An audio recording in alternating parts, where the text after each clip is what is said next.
आपने सबसे पहले घबराना नहीं है। बाहसियत कौम हम इसका मुकाबला करेंगे। रेप करके आरे पे काटेगा तब भी तुम बोलोगे कि 4000 लोग मरे या 2000 मरे। अगर तुम्हारे भाई को मार दिया गया, अगर तुम्हारे पिताजी की लाश सड़क पे पड़ी है और कोई उसको उठा नहीं रहा, तब भी बोलोगे कितने मरे। ये जो इस पिक्चर को विरोध कर रहे हैं ना, इसका क्यों कर रहे हैं? आज उनके पांव के नीचे से जमीन हिल गई है, उनकी असलियत सामने। अगर असलियत भी क्या है वो भी बताऊंगा आपको मैं। अगर यहाँ से टोटल हिंदू को बाहर निकाला जाए, इसको 100% मुस्लिम स्टेट बनाया जाए और इसको अलग किया जाए। एक थियोक्रेटिक कॉन्सेप्ट है, आप जानते हो, गजवा हिंद। तो ये काफी मुल्ला मौलाना इनके दिमागों में बहुत टाइम से चल रहा था। आप जानते हैं कि जो रिलीजियस टेररिज्म है उनमें इनका बहुत बड़ा इन्फ्लुएंस होता है। यही लोग चलाते, गीलानी जैसे लोग चलाते हैं। इन्होंने बोला है गजवाए हिंद हिंदुस्तान में शुरू करने का सुनहरा मौका है। कश्मीर को एक इस्लामिक रिपब्लिक ऑफ कश्मीर बना के अलग कर दो। अगर आप ड्रेडेड टेररिस्ट भट्टा कराटे, आप ये यासीन इन सबके स्टेटमेंट देखें, कई सारे टेररिस्टों के स्टेटमेंट है कि हमें बोला था तुम बंदूक उठाओ, पाकिस्तान हमला करेगा, तुम्हें आजादी मिल जाएगी, अलग हो जाएगा। तब हमारा क्या था? आपका हमारा रिश्ता क्या? ला इलाहा इल्लल्लाह। क्या चाहते हैं? आजादी। आप मुझे बताइए, अगर कश्मीरी पंडितों, कश्मीरी हिंदू जगह छोड़, ये जो वहां का लीडिंग न्यूज पेपर है, अगर उसमें इश्तिहार आ रहा है, आरजू इश्तिहार, फुल पेज एड, हर जगह उसके पोस्टर लग रहे, तो ये कोई मानेगा कि एक दिन में हुआ? वो ये कहेगा इंटेलिजेंस फेलियर है। ना गवर्नमेंट को पता था, ना कोई इंटेलिजेंस फेलियर था, सब कुछ हो रहा था। और तब राइट टाइम पे फारूक अब्दुल्ला साहब निकल गए लंदन। ठीक है, 3-4 दिन तक जब ये मेन, जब इसका वो कहते हैं ना, क्या एक इंग्लिश में वर्ड होता है डिसीजन डे या एक्शन डे, जो डायरेक्ट एक्शन डे था, उस दिन कोई सरकार ही नहीं थी। 3-4 दिन तक कोई सरकार थी नहीं। सबने गया, सबने ये होने दिया, जबकि इंडियन आर्मी वहां थी, सीआरपीएफ वहां थी। सीआरपीएफ को जम्मू में लाया गया। अगर चाहते तो ये रोक सकते थे, नहीं रोका गया। आपको क्लियरली बोलता हूँ, नहीं रोका गया। आइडिया था गजवाए हिंद, और इसमें सब मैं आरजू जी, मुझे कोई शर्म नहीं बोलने में, इसमें स्टेट गवर्नमेंट इन्वॉल्व था और इसमें कुछ जो सेंट्रल गवर्नमेंट वो भी इन्वॉल्व था। एक बहुत बड़ी साजिश है आरजू जी। 5 लाख लोगों को उनके घर से निकालना कोई बच्चों का खेल नहीं है रात रात में। दूसरी बात मैं बताऊं, अब ये जो मस्जिदों से नारे लगे, अल्लाहू अकबर, ये सब लगे, ठीक है जी, इतने जोर से नारे लगे, भाई तुम घर छोड़ो, ये करो, तुम्हारी, आपने पिक्चर में देखे, खैर मुझे रिपीट करने की जरूरत है, अपनी औरतें छोड़ो, ये करो, वो करो। विडंबना आपको पता क्या? जो लाखों लोग सड़क पे आए आरजू जी, लाखों लोग पाकिस्तान ने तो नहीं भेजे ना, हजारों लोग भी पाकिस्तान ने नहीं भेजे। हाँ, 10-20-50 लोग होंगे टेररिस्ट पाकिस्तान के। लाखों लोग कौन थे? वो लोकल थे। लाखों लोग जो सड़क पे, जो मस्जिद से चिल्ला रहा था, वो कौन है? लोकल था। और इसमें पता सबसे बड़ी दिल तोड़ने वाली बात क्या? दिल तोड़ने वाली बात ये है, जो मैं नारे दे रहा था, जो कलाशनिकोव लेके घूम रहा था, उससे पूरी, भाई तेरे परदादा का नाम क्या है? परदादा उसका पंडित है। ये आपके उमर अब्दुल्ला साहब है, ये भी बड़े वो बनते हैं जी, बहुत बड़े लीडर है। इनके परदादा कौन? कश्मीरी पंडित। शेख मोहम्मद अब्दुल्ला का फादर कौन है? ये कश्मीरी पंडित, ही कन्वर्टेड टू इस्लाम। जब तुम्हारे रूट सेम थे, जब तुम्हारे ये थी, क्या ऐसा जुनून बढ़ गया, क्या ऐसी फितरत बढ़ गई दिमाग में कि मेरे, देखिए, जो कन्वर्ट नहीं हुआ हिंदू या पंडित रहा, जो कन्वर्ट हुआ मुसलमान रहा, ठीक है, आप कन्वर्ट, कोई बात नहीं। पर ऐसा क्या जुनून भरा कि मैं उसको मारूं, मैं उसकी बेटी का रेप करूं, मैं उसको उठाऊं? आप बताइए, गिरजा तिक्कू का पहले आप गैंग रेप करते हो, फिर उसको यार लकड़ी की मशीन पे चीर देते। क्या इंसानियत है? तालिबानी तो आ जाए ना। मुझे नहीं लगता तालिबानियों का भी कोई ऐसा किस्सा आपको सुनने को मिलेगा, नहीं मिलेगा तालिबानियों का कभी। ऐसा दुनिया भर में बदनाम है तालिबान, ऐसा किस्सा नहीं है। मैं तो आईसिस वालों ने सीखा ब्रूटलिटी क्या होती है, आईसिस ने इनसे सीखा ब्रूटलिटी क्या होती है। और ये कौन है जिसके साथ उठे हो, जिसके साथ बैठे हो? आपका कोलीग, आपका पड़ोसी, आप जिसके साथ क्रिकेट खेलते हो, आप इसका कोलीग, आपका पड़ोसी, आपका दोस्त, आपका जो आपको रोज बस में मिलता है, जो आपके साथ उठा बैठा, वो खाइए। ये क्या आर्मी की फितरत बदल गई थी क्या? और किसको छुपाया गया? गुस्सा आरजू जी देश में इस बात का कि तुमने हमसे 32 साल तक क्यों छुपाया? अब छुपाया क्यों? लेकिन सुमित जी देखें, उस वक्त की जो गवर्नमेंट थी वो क्या कर रही थी, उसने क्यों नहीं रोका, ये एक बहुत बड़ा सवाल है।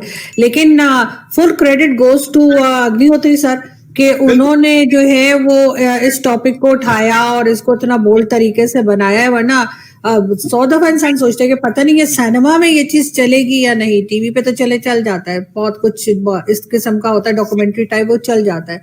लेकिन सिनेमा में लोग इतनी टाइम जो है किसी को आप इंगेज रखें, ये बहुत बड़ी बात है।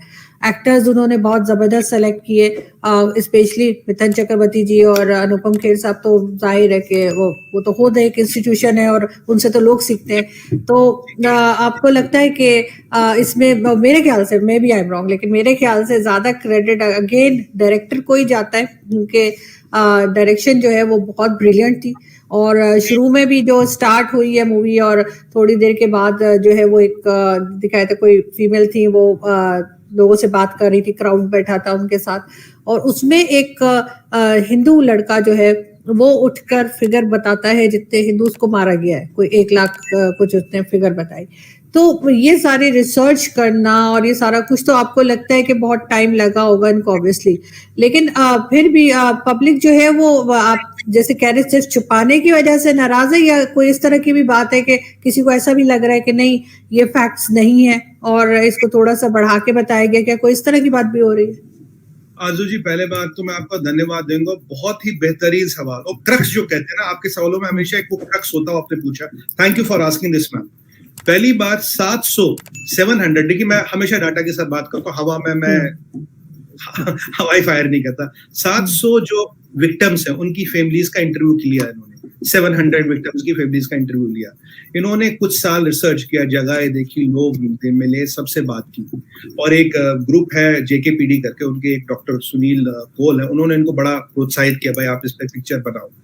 विवेक अग्निहोत्री जी के लिए ये पिक्चर बनाने का मतलब है बॉलीवुड से उनका दाना पानी खत्म, पर उन्हें फर्क नहीं पड़ता।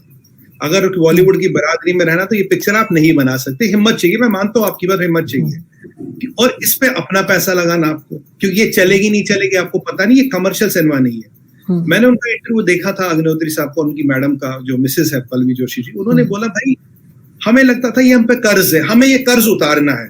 अब कुछ हम जैसे आप जैसे लोग होते हैं जो दीवाने होते हैं, भाई हर कोई तो पैसे के पीछे भागता नहीं। आज आप मुझे देखिए, मैं एक MNC में कर्नल का पढ़ा हुआ, MNC की नौकरी छोड़ के, और MNC पे CEO था, मैं CEO छोड़ के मैं ये आज मीडिया पे और ये पॉलिटिकल कमेंटेटर बना हूं, तो काफी लोग तो मुझे भी कहेंगे तू भी भाई भावला, तू अपने लाखों डॉलर क्यों नहीं कमाता, तू यहाँ क्यों कर रहा है? क्योंकि कुछ होते हैं हम जैसे लोग जिन्हें अपना जो फर्ज है अपने पर्सनल गेनों से ऊपर लगता है, तो ऐसे अग्निहोत्री साहब है, उन्हें फर्ज अपने पर्सनल गेनों से ऊपर लगा, कह रहे नहीं यार मुझे ये चीज दुनिया को दिखानी है, बतानी, इसका कारण पता क्या। देखिए ज्यूज के साथ जेनोसाइड हुआ जर्मनी में, मैंने गया, अभी वो कंसंट्रेशन कैंप्स है, एक होलोकॉस्ट म्यूजियम है, क्यों? हमारे किसी परदादा ने गलती की, हम उसकी गलती के जिम्मेदार नहीं, हम ये मानते हैं गलती हुई है, हम उसका सबूत छोड़ रहे हैं, हम उसका एविडेंस छोड़ रहे हैं, so that people know there was a mistake done and this mistake is never ever repeated again। जो कम्युनिटी, जो सभ्यता अपने हिस्ट्री को बुला देती, हिस्ट्री रिपीट्स इटसेल्फ।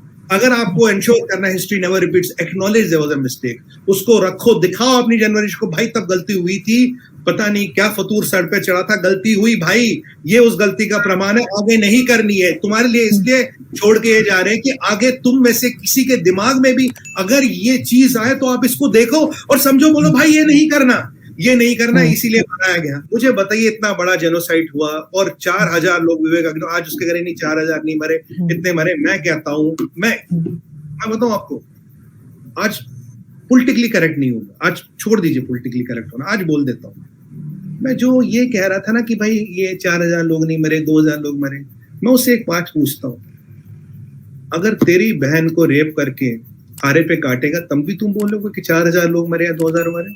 अगर तुम्हारे भाई को मार दिया गया, अगर तुम्हारे पिताजी की लाश सड़क पे पड़ी है और कोई उसको उठा नहीं रहा, तब भी बोलोगे कितने मरे?